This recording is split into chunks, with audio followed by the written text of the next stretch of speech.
कर लेना। एक इंसान बेहतर है, मैं किसान हूँ और ये मेरा है सब कुछ। क्या हुआ? परमिशन है इसकी? मेरे से परमिशन लूंगा मैं। बिल्कुल मेरे से लोगे। परमिशन तुझसे लूंगा। मेरे खाने से परमिशन तुझसे लूंगा। मेरा अधिकार है यहाँ, मैं कुछ भी करूँगा। इसकी परमिशन लोगे? फिर मैंने कहा था बैठा के यहाँ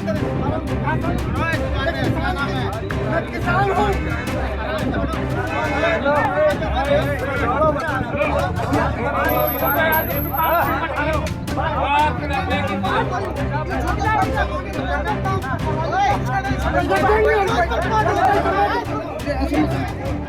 क्या करो अभी ग्रांट तो दिखा रहे हैं कि इसने अप्लाई आपने वहाँ तक रखी है। अरे ग्रांट होगी अप्लाई करके।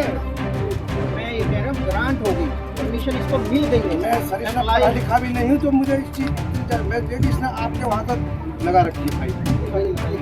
यूं तो इनेलो के दिग्गज नेता अभय चौटाला सरकार पर गुंडा राज का आरोप लगाते फिरते हैं, मगर नूह में तो उनकी पार्टी के नेता पर डीटीपी अधिकारी ने ऐसा आरोप लगा दिया है कि अक्षय के साथ साथ उनकी पार्टी को भी जवाब देना मुश्किल हो जाएगा।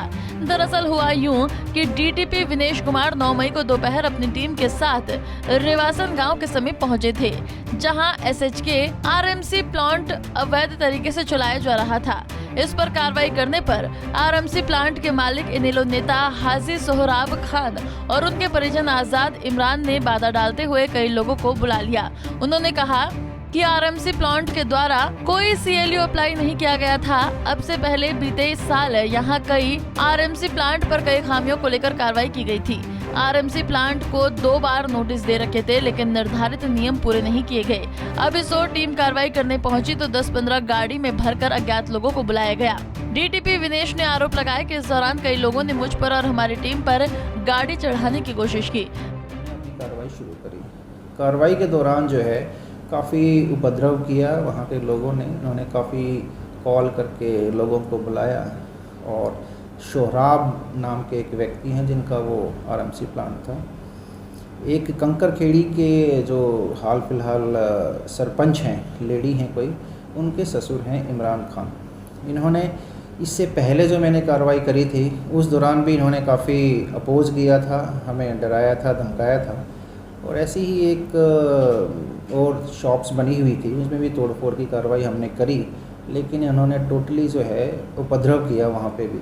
और इसी दौरान ये जो आरएमसी प्लांट था इसमें भी इन्होंने हमारे साथ पूरी गाली गलौज करी, हाथापाई करी, गाड़ी चढ़ाने की कोशिश करी थी। पुलिस पार्टी भी साथ में थी, मैं और मेरा स्टाफ भी था।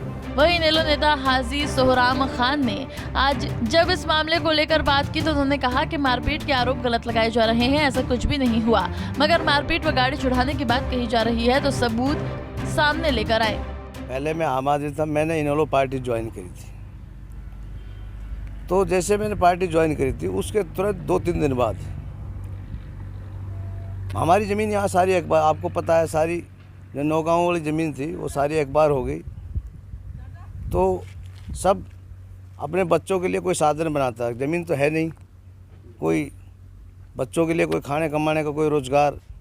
तो हमने भाई हम तो किसान हैं, हमने एक छोटा सा एक प्लांट यहाँ लगाया। और फिर हमारे को कोई इतनी नॉलेज भी नहीं थी भाई इसके लिए क्या क्या डॉक्यूमेंट चाहिए। यहाँ 4-5 प्लांट लगे हैं और पूरे हरियाणा में जितने आरएमसी प्लांट लग रहे हैं, मेरे हिसाब से किसी के पास कोई एनओसी नहीं थी इनकी। तो जैसे हमारे ऊपर रेड पड़ी सीएम फ्लाइंग की, तो यहाँ हमें नोटिस दे के गए थे वो। तो हमने कहा कि जी इसके लिए क्या प्रोसीजर है। तो उसके बाद दोबारा फिर आए तो सारा महकमा था, ये जो डीटीपी साहब है जो कल आए थे, ये भी उस दिन मुख्य था। जितने महकमे होते हैं, प्रदूषण वाले भी, ये अपने जंगलात वाले भी, रोड वाले भी, बिजली वाले भी, सारे थे। तो हमारे इस प्लांट को सील करके चले गए थे। ये गेट है, आपको ये दिखाई दे रहा होगा, सामने जो गेट है इसमें सील लगी हुई थी। सील लगने के बाद में हमने जो राय मशवरा के भाई क्या क्या डॉक्यूमेंट चाहिए, तो डीटीपी साहब से मेरा बेटा जो इसको डील करता है उसने पूछा, तो सारे डॉक्यूमेंट जो भाई इसके लिए 33 फुट का रास्ता चाहिए था, इस रास्ते में थोड़ी प्रॉब्लम थी। अब ये 16.5 फुट का था, आगे दूसरी ज़मीन पड़ रही थी, उसी वजह से हमें टाइम लगा था। हमने फिर दूसरी आगे से ज़मीन ली और सारे कागज़ हमने कंप्लीट कर लिए। हम दोनों पे सील तो लगी पड़ी है, जब ये सारे डॉक्यूमेंट पूरे हो जाएंगे, जब NOC मिल जाएगी, जब चलाएंगे। तो ऐसी क्या जरूरत थी DTP साहब को, जो ये जो दुआ ट्रेडिंग कंपनी है, एक वो है लॉरेंस से वाला है, एक लक्ष्मी वाला है, अंदर किसी के पास कोई परमिशन नहीं, और ये ग्रीन बेल्ट में ये दे भी नहीं सकता परमिशन। कानून के एतबार से ये DTP साहब भी परमिशन नहीं दे सकता ग्रीन बेल्ट की। ये दोनों प्लांट ग्रीन बेल्ट में हैं और ये चल रहे हैं, मेरे पे एक पसील लग रही है। वो ये वजह क्या है, राजनीति वो है सारा। जब से मैंने इनेलो पार्टी ज्वाइन करी है तब से मेरे पीछे लगे हुए हैं। अभी 6 अप्रैल को मैं इबादत के लिए 45 दिन के लिए बाहर गया था। मैं अभी 5 तारीख को आया था। उस बीच में हमारे गांव, हमारा चाचा लगता नाते में, उसकी दुकान से 2018 में बनाई थी। ज़मीन सारी एक बार हो गई थी, हमारी फिरने के बाहर भी कोई ज़मीन ना बची, रहने के लिए जगह नहीं थी। हमने वहाँ गजरपुर गांव में जाके उसने जगह ली राइस के लिए, उसमें दुकान और मकान वहाँ बनाए थे। 2018 के बनाए ओढ़ा, उसको 6 तारीख को जाकर तोड़िया जब उसको पता लगी उनकी। तो कल जैसे भी DTP साहब आए तो मेरा बेटा था यहाँ और 2-4 आदमी और थे, आके उन्होंने तोड़ फोड़ की। मेरे बेटे ने मेरे फ़ोन किया, मैं जैसे आया गाड़ी से, आने के बाद में मैंने, जनाब आप हमारे से क्या दुश्मनाई है? आप जब आपसे रेगुलर बात हो रही है, आपके ऑफिस में रोज़ाना 30 से 40 दिन जा रहे हैं हम, हमारी फाइल हमने कागज़ कंप्लीट करके आपके ऑफिस में दे दिए, आपके बाबू के पास। आपने 10 दिन से वो बाबू से मना कर दी कि भाई इनकी वो फाइल नहीं लेनी। फिर आपको क्या ज़रूरत पड़ रही है? जब हम कागज़ कंप्लीट कर रहे हैं, अगर ना होगी परमिशन तो हम हटा लेंगे। हमारे बीच में प्रोग्राम है, हम इसको यहाँ से हटा कहीं और कहाँ लगाएंगे। लेकिन इसी ने, DTP साहब ने हमें बताया था कि भाई आप ऐसे ऐसे कागज़ों को पूरे कर लो। हमने कागज़ पूरे कर लिए। मैंने रिक्वेस्ट करी, जनाब प्लीज़ आप हमें 1 हफ्ते का टाइम दे दीजिए। 1 हफ्ते में अगर नहीं होगी तो हम आप हटा लेंगे, आपको तोड़ने की ज़रूरत नहीं है। लेकिन नहीं माने, तोड़ दी। मैं खड़ा होकर नहीं रिक्वेस्ट करी, नहीं माने, तोड़ ताड़ के जब 1 हफ्ते का टाइम देने, भाई 1 हफ्ते का टाइम है, नहीं फिर सबको तोड़ दूँगा। ना कोई धक्का मुक्की हुई। और जो DTP साहब ने वीडियो दे रखी है मीडिया वालों को, आप उस वीडियो में देख लो मैं कितने प्यार से बात कर रहा हूँ।